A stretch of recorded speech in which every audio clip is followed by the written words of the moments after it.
kita mempertanyakan ke kejaksaan, sudah ada putusan inkrah, kok eksekusinya lama banget?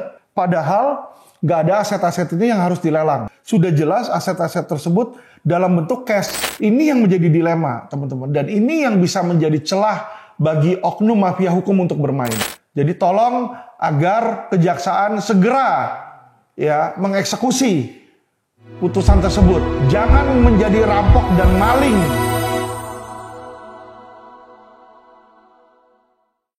Halo, selamat siang. Kembali dengan saya Alvin Lim di acara Quotient TV. Teman-teman, hari ini saya mau membahas tentang update dari kasus DNA Pro ya. DNA Pro ini buat teman-teman yang nggak tahu adalah sebuah kasus investasi bodong. Kenapa saya bilang investasi bodong?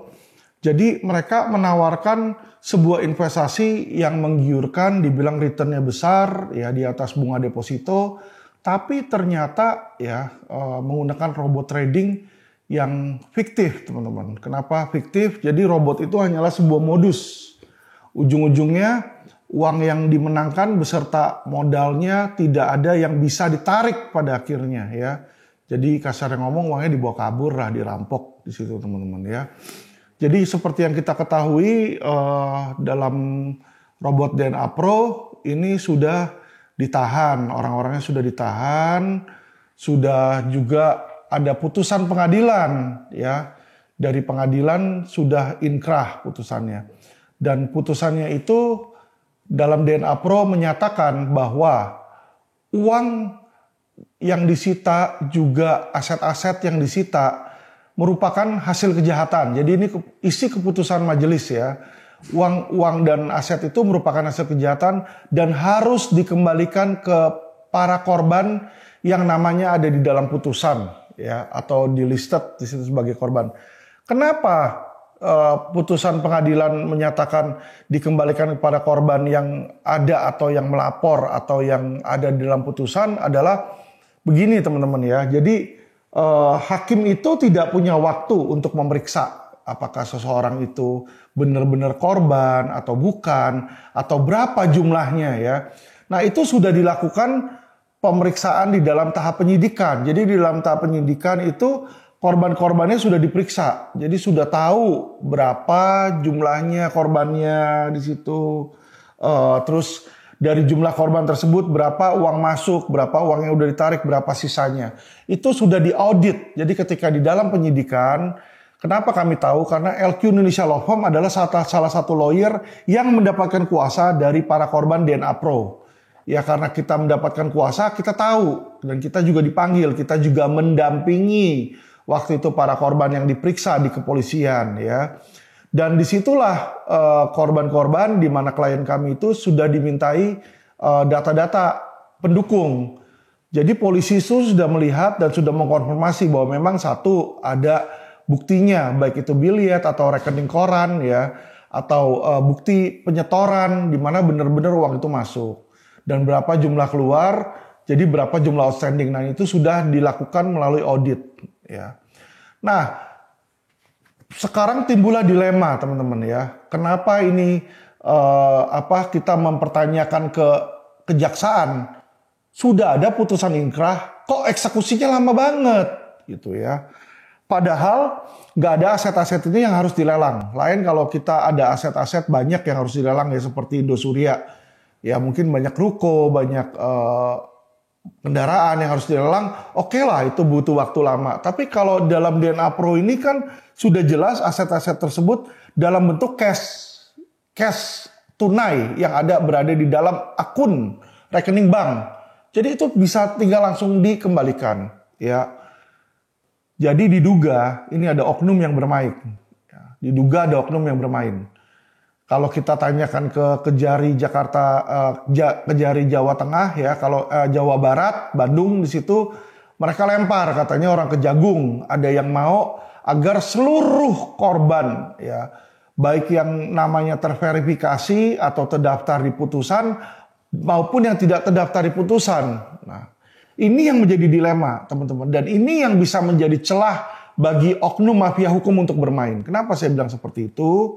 Ya, kalau namanya nggak ada dalam putusan, berarti di sini terbuka terbuka celah kesempatan untuk orang dan oknum, ya saya bilang oknum ya teman-teman ya, yang memang mungkin bukan korban, tapi dia bisa aja bikin data-data palsu, bekerja sama dengan oknum kejaksaan, agar namanya dimasukkan menjadi sebagai penerima uang atau dana tersebut. Nah hal inilah ya yang bisa menjadi problema ya, yang semestinya nggak ada problem, ini bisa jadi problem. Dan ini tentunya nantinya akan mencoreng nama besar kejaksaan. Saat ini kejaksaan mereka sedang pencitraan, sedang ingin membuktikan ke masyarakat Indonesia bahwa mereka adalah institusi yang mau berbenah, institusi yang baik, institusi yang benar, institusi yang taat hukum ya. Nah, kalau taat hukum udah ada putusan pengadilan yang inkrah, ya jalanin dong. Iya dong. Sudah ada putusan pengadilan. Namanya putusan pengadilan itu undang-undang. Sudah pemerintah, itu sudah keputusan hukum. Kenapa kok nggak dijalanin sama kejaksaan? Dan kenapa kok ada oknum kejaksaan yang mau memasukkan orang-orang yang namanya nggak ada dalam putusan sebagai daftar korban? Sedangkan kami, lawyer dan pendamping korban yang sah, yang ada di dalam laporan polisi tersebut, yang ada di dalam putusan, ya kan, tidak diupdate. Jadi kalau tiba-tiba ada korban liar masuk di situ dan mengambil sebagian dari aset sitaan, sama aja itu dengan perampokan kalau menurut saya ya. Dan kami tentunya dari LQ Indonesia Law Firm nantinya tidak akan berdiam diri. Kami akan ajukan gugatan, kami akan ajukan tuntutan, kami akan seret itu oknum-oknum institusi kejaksaan ke pengadilan, teman-teman ya. Tapi kan malu kalau itu terjadi ya. Gimana janji Anda Pak Jaksa Agung ya kan? Burhanuddin, Anda bilang kejaksaan bersih, kejaksaan baik di situ. Kok ini oknum Anda sengaja ya mau memasukkan nih orang-orang yang tidak ada dalam putusan ke dalam?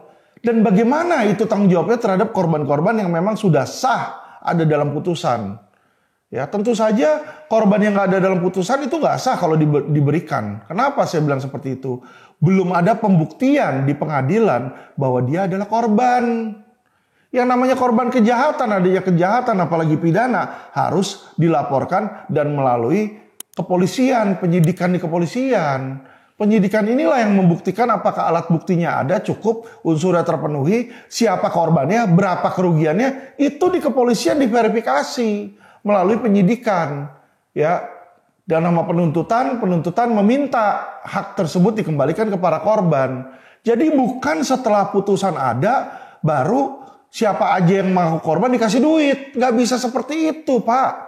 Ya, Anda itu jaksa kuliah di mana kalau kayak begitu yang tidak ada di dalam putusan Anda main sahkan? Nggak bisa. Jaksa itu tidak bisa merubah putusan dari pengadilan. Kalau memang putusan pengadilan menurut Anda tidak benar atau tidak sesuai, yang harus dilakukan adalah pembatalan putusan tersebut atau gugatan. Ya, nggak bisa serta-merta jaksa menyelundupkan ya nama-nama korban yang tidak ada dalam putusan itu nggak ada. Dasar hukumnya di mana? Kalau misalnya dalam putusan pengadilan udah bilang, oh ini aset gedung misalnya diberikan kepada A, B, C, D. Ya udah yang berhak itu berarti A, B, C, D. Itu udah ada putusan pengadilannya. Nggak bisa nanti ada E atau F ya mengaku sebagai korban dan mau minta gedung tersebut. Nggak bisa, Pak. Nggak bisa, nggak ada dasar hukumnya. Legal standingnya di mana? Ya, jadi kalau ada kayak begitu, itu oknum kejaksaan udah benar-benar ngawur. Ya, dan hal yang seperti itu tidak akan kami biarkan dan tentunya akan kami tindak, kami proses hukum. Jadi mohon agar kejaksaan ya, terutama Kejari Bandung nih di sini ya, Jawa Barat dan juga Kejaksaan Agung untuk melihat ya terhadap putusan DNA Pro ini agar segera dieksekusi. Ya, kami menerima janji-janji dari oknum kejaksaan yang berupa janji-janji palsu. Sebelumnya dibilang bahwa akan dibagikan sebelum Lebaran. Ini udah Lebaran lewat ya. Bahkan udah masuk lagi Idul Adha nih bentar lagi ya. Dan uang itu tetap tidak dikembalikan kepada korban. Ya, jadi saya minta agar oknum-oknum kejaksaan jangan berpikir untuk merampok uang korban, ya. Korban ini sudah jatuh ketimpa tangga, jangan sampai kalian rampok lagi. Ya ingat, Anda itu adalah aparat penegak hukum, bukan aparat perampok rakyat, ya. Jangan jadi seperti itu, ya. Saya peringatkan dan saya berikan kritik kepada kalian untuk tetap kejaksaan itu berjalan di jalur yang benar. Ya, yang namanya ada putusan pengadilan, Anda sebagai jaksa hanyalah eksekutor. Eksekutor, Anda eksekusi keputusan tersebut. Anda tidak berhak merubah kebijakan atau Anda tidak berhak merubah putusan yang terjadi di dalam persidangan. Nggak bisa ada rubah di situ. Anda sudah mengajukan tuntutan dan hakim sudah memberikan putusan. Jadi putusan itu wajib dijalankan oleh jaksa sebagai eksekutor. Jadi jaksa nggak bisa menyelundupkan korban-korban, ya. Saya ingatkan lagi. Jadi kalau ada oknum kejaksaan yang menyelundupkan dan nantinya membagi aset-aset tersebut ke orang-orang yang tidak sah, saya pastikan LQ Indonesia Law Firm akan jadi yang pertama untuk menggugat kalian. Dan kami akan berteriak lebih kencang, berteriak lebih lantang dan melakukan demo di kejaksaan bahkan sampai di istana, ya. Karena kenapa? Karena ini sudah merampok uang rakyat. Jangan sampai terjadi seperti itu. Ya kalau jaksa kerjaan yang merampok uang rakyat sudah bukan lagi kejaksaan, sudah bukan lagi aparat penegak hukum. Ya, jadi saya berikan surat terbuka ini, ya, sebagai peringatan keras dan kritik keras, ya, kritik dari saya selaku kuasa hukum dari para korban DNA Pro. Jadi korban DNA Pro ini sudah memberikan kuasa kepada kami, ya, kepada LQ Indonesia Law Firm, dan nama saya ada di situ juga sebagai salah satu lawyer dan salah satu kuasa hukumnya, sehingga saya berhak ketika melihat adanya dugaan, ya, perampokan, dugaan penyelundupan, dugaan kesewenangan dan penyesatan putusan pengadilan, ya, oleh oknum jaksa, tentu saya berhak untuk teriak. Saya berhak untuk membela hak korban-korban yang sudah memberikan kuasa kepada kami, ya. Jadi tolong agar kejaksaan segera, ya, mengeksekusi putusan tersebut. Jangan menjadi rampok dan maling, ya. Jangan menjadi rampok dan maling. Ya, itu sudah ada putusan pengadilannya. Segeralah dilakukan eksekusi karena sudah setahun ini, udah setahun lebih nih, ya, belum dijalankan sama kalian putusannya. Ya, mau berapa tahun kalian tunda-tunda itu?